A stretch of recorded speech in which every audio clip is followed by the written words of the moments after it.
Hello guys, welcome to Jenny classroom. आज हम science का न्यू चैप्टर पढ़ेंगे, chapter number 3, metal and non metal. जैसा कि अभी तक 118 एलिमेंट्स पाए गए हैं, डिस्कवर किए गए हैं। हम इन एलिमेंट्स को मेटल और नॉन मेटल में कैटेगराइज कर देते हैं क्योंकि इनकी प्रॉपर्टीज़ के बेस पर। ठीक है, अब हम आगे पढ़ने के लिए आगे पढ़ने से पहले हम है ना मैलिएबल, डक्टाइल, ब्रिटल ये टर्म हम कुछ पढ़ लेते हैं ताकि हमें है ना ये चैप्टर पढ़ने में इजी रहेगा। ओके, तो सबसे पहला टर्म है मैलिएबल। मैलिएबल होता क्या है कि इसका मतलब ये है कि जब किसी मेटल को अगर हथौड़े से पीटा जाए तो वो सीड्स में कन्वर्ट हो जाती है। तो ये ऐसी जो प्रॉपर्टी होती है उसे बोलते हैं मैलिएबल। ओके, नेक्स्ट जो प्रॉपर्टी है वो है डक्टाइल। डक्टाइल का मतलब ये है कि किसी भी मेटल को अगर खींचा जाए, स्ट्रेच किया जाए तो वो वायर्स का रूप ले लेती है, वायर्स के फॉर्म में आ जाती है, जैसे कि हमारे घरों में जो वायर्स होते हैं। नेक्स्ट प्रॉपर्टी है ब्रिटल। ब्रिटल का मतलब ये है कि जब हम किसी भी ऑब्जेक्ट पे अगर हैमरिंग करें यानी कि हथौड़ा मारे तो वो पीसेस में कन्वर्ट हो जाती है, या फिर अगर हम स्ट्रेच करें तो पीसेस में कन्वर्ट हो जाती है। नेक्स्ट है हमारा मेटल। क्या होता है मेटल? वो एलिमेंट्स हैं जो हीट और इलेक्ट्रिसिटी को कंडक्ट कर सकें। ये मेलिएबल होते हैं, डक्टाइल होते हैं, लस्चरस होते हैं, हार्ड होते हैं, स्ट्रॉन्ग होते हैं, हैवी होते हैं। और मेटल में ना एक बहुत ही ख़ास बात है कि वो सोनोरस होते हैं। सोनोरस मतलब उनमें से आवाज़ें आती हैं। आपने देखा होगा कि जो बर्तनें होते हैं, बर्तनें जब गिर जाती है, ठीक है, तो उनमें से आवाज़ें आती हैं। तो आवाज़ का मतलब है कि जो मेटल है, मेटल में वो प्रॉपर्टी होती है कि उसमें से आवाज़ आए। ठीक है, अब मेटल जो होता है वो इलेक्ट्रोपॉजिटिव एलिमेंट्स होते हैं। क्यों? क्योंकि वो इलेक्ट्रॉन को लूज़ करते हैं। ठीक है, इलेक्ट्रॉन को लूज़ करके वो पॉजिटिव आयंस बनाते हैं। एग्जाम्पल है iron, aluminium, copper, silver, gold, platinum, zinc, lead, etc. इस मतलब बहुत सारे एलिमेंट्स हैं, बहुत सारे मेटल्स हैं। तो ये मैंने कुछ एग्जांपल लिए हैं। और आपको यहाँ पे नोट रखने वाली बात ये है कि जो मोस्ट एबंडेंट मेटल है ना अर्थ क्रस्ट पर, वो है एल्यूमिनियम जो कि 7% पाया जाता है, और सेकंड पे है आयरन यानी कि वो 4%, यानी कि वो दूसरे नंबर पे है जो सबसे ज़्यादा पाए जाते हैं। नेक्स्ट है नॉन मेटल्स। नॉन मेटल क्या है कि ये जो नॉन मेटल होते हैं उनमें से हीट, इलेक्ट्रिसिटी ये कंडक्ट नहीं करवा सकते। ठीक है, ना ही मेलिएबल की प्रॉपर्टी होती है, ना ही डक्टाइल वाली प्रॉपर्टी होती है। हाँ, नॉन मेटल ब्रिटल ज़रूर होते हैं। एग्जाम्पल लेते हैं कोयला। जो कोयला है, ठीक है, वो मतलब किससे बना हुआ होता है? कार्बन से। ठीक है, तो कार्बन क्या है? एक नॉन मेटल है। तो जो नॉन मेटल, अब जब कोयले को अगर आप उसे हैमर से या फिर किसी एक बड़े से पत्थर से आप उसे तोड़ने की कोशिश करोगे तो वो ईज़िली टूट जाएगी। ठीक है, एक और एग्जांपल लेते हैं प्लास्टिक। प्लास्टिक भी टूट जाती है। तो नॉन मेटल में प्रॉपर्टी होती है कि वो कैसे होते हैं? ब्रिटल होते हैं, यानी कि किसी भी बड़ी चीज़ से मारने पर वो टूट जाती है। ठीक है, नॉन लस्चरस होती है, यानी कि उनमें कोई भी शाइन वगैरह नहीं होता, जनरली सॉफ्ट होते हैं। नॉन सोनोरस होते हैं। नॉन मेटल की जो नॉन मेटल को है ना इलेक्ट्रोनेगेटिव एलिमेंट्स भी बोलते हैं। क्यों बोलते हैं? क्योंकि वो इलेक्ट्रॉन्स को गेन करते हैं और क्या बना लेते हैं? नेगेटिव आयंस बना लेते हैं।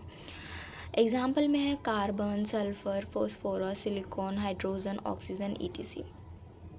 अब यहाँ पे एक पॉइंट है जिसे हम नोट कर सकते हैं, वो है ब्रोमीन जो है वो एक नॉन मेटल है, लेकिन वो लिक्विड फॉर्म में पाया जाता है। कहाँ? कब पे? Room temperature. ठीक है, रूम टेम्परेचर पे वो जो ब्रोमीन है वो लिक्विड फॉर्म में पाया जाता है, जो कि एक नॉन मेटल है। तो ये एक्सेप्शन केस है। अब आता है physical property of metal. Physical property क्या है मेटल्स की? जो मेटल होते हैं वो मेलिएबल होते हैं। Example gold, silver, aluminium. अब जो मेटल होते हैं वो डक्टाइल होते हैं। कॉपर, एग्जांपल में कॉपर, एल्यूमिनियम। अब डक्टाइल का मतलब क्या है कि मेटल को खींच के किस में? वायर्स में कन्वर्ट किया जाता है। अब जो मेटल होते हैं वो good conductor of heat electricity होते हैं, यानी कि अच्छे चालक होते हैं, उनमें इलेक्ट्रिसिटी अच्छे से फ्लो हो सकती है। हमारे घरों में जो कॉपर वायर होता है, आजकल तो जो इलेक्ट्रिक गैजेट्स होते हैं लाइक कूलर, उनमें अब एल्यूमिनियम के मोटर बिठाए जाते हैं। तो इससे मतलब ये पता चलता है कि जो एल्यूमिनियम भी है एक गुड कंडक्टर ऑफ इलेक्ट्रिसिटी है। नेक्स्ट है सिल्वर। सिल्वर तो सबसे अच्छा है, लेकिन वो काफ़ी महंगे होने की वजह से उसे हम अफोर्ड नहीं कर सकते, इस वजह से उसे यूज़ नहीं किया जाता। उसकी जगह पे जो ज़्यादा बेनिफिशियल है वो क्या है, कॉपर है, इसीलिए कॉपर वायर्स का यूज़ किया जाता है। जो मेटल होता है वो जनरली हार्ड होते हैं, स्ट्रॉन्ग होते हैं, ठीक है, सिवाय किसके, सोडियम और पोटेशियम को। वो सॉफ्ट मेटल है जिसे हम नाइफ से भी कट कर सकते हैं। अब जो मेटल्स है ना वो रूम टेम्परेचर पे सॉलिड पाए जाते हैं, लेकिन मरकरी एक ऐसा मेटल है जो रूम टेम्परेचर पे क्या है, लिक्विड में पाया जाता है, ठीक है। अब मेटल्स के high melting point, boiling point ये तो होती हैं क्योंकि वो स्ट्रॉन्ग होते हैं, तो उनमें अगर उसको अगर मेल्ट किया जाए तो उसमें काफ़ी ज़्यादा टेम्परेचर में मतलब हीट प्रोड्यूस करना पड़ता है ताकि वो मेल्ट हो।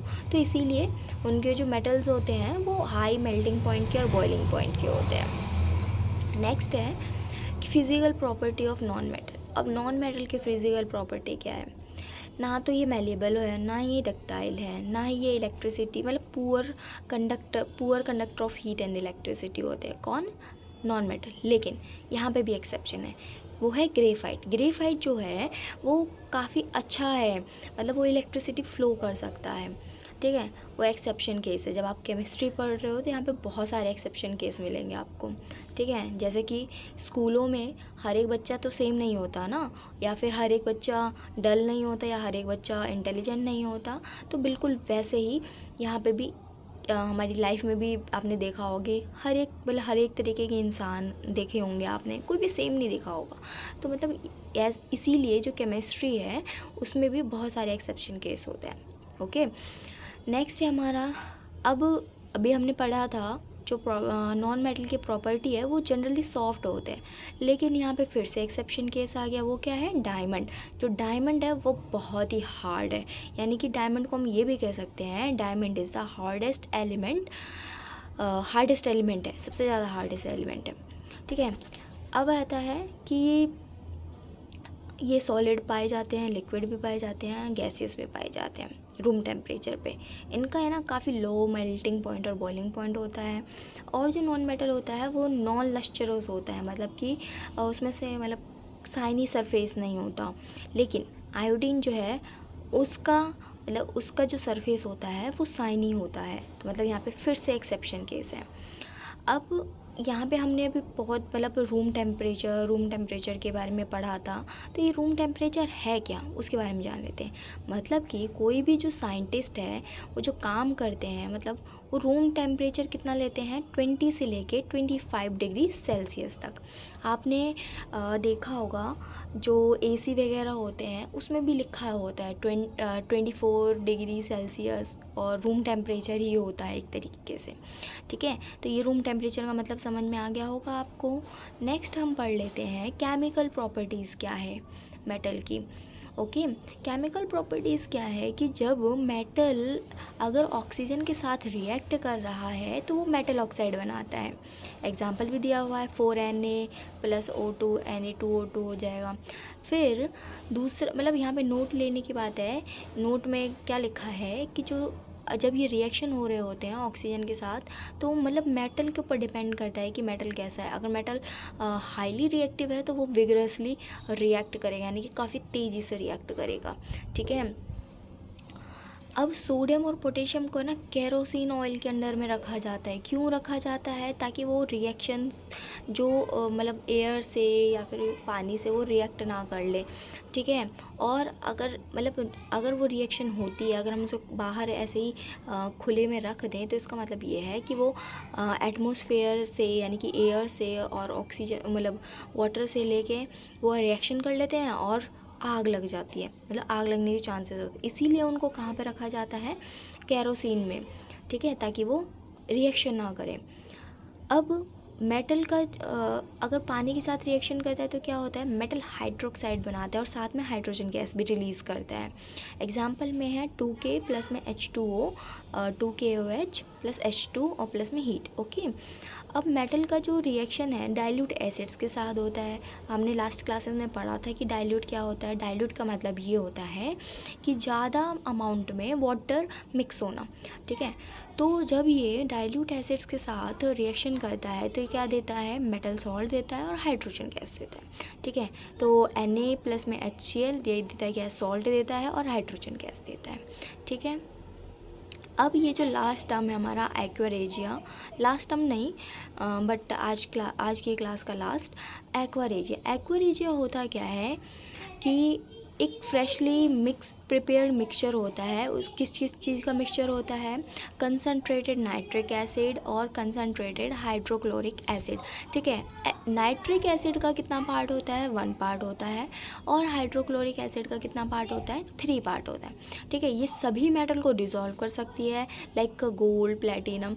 आपने बचपन में या फिर कभी सुना होगा कि वो साफ़ करने वाले आते हैं, सोना साफ़ करने वाले आते हैं और सोना चुरा के ले जाते हैं। तो वो यही है, वो क्या करते हैं, सॉल्यूशन प्रिपेयर करके लाते हैं, वो दिखाते हैं कि सोना साफ़ कर रहे हैं, ठीक है। और जब वो सॉल्यूशन में डालते हैं तो जो कुछ अमाउंट में जो सोना है वो उसमें डिज़ोल्व होकर रह जाता है और बाकी सोना उनको दे देते हैं। तो ऐसा ही होता है, तो वो एक्वारेजिया का सॉल्यूशन होता है। आई होप आपको ये लेक्चर समझ में आया होगा, और प्लीज़ ज़्यादा से ज़्यादा लाइक कीजिएगा, सब्सक्राइब कीजिएगा, कमेंट ज़रूर कीजिएगा कि आपको लेक्चर कैसा लगा, ठीक है। और तब तक के लिए बाय बाय, थैंक यू।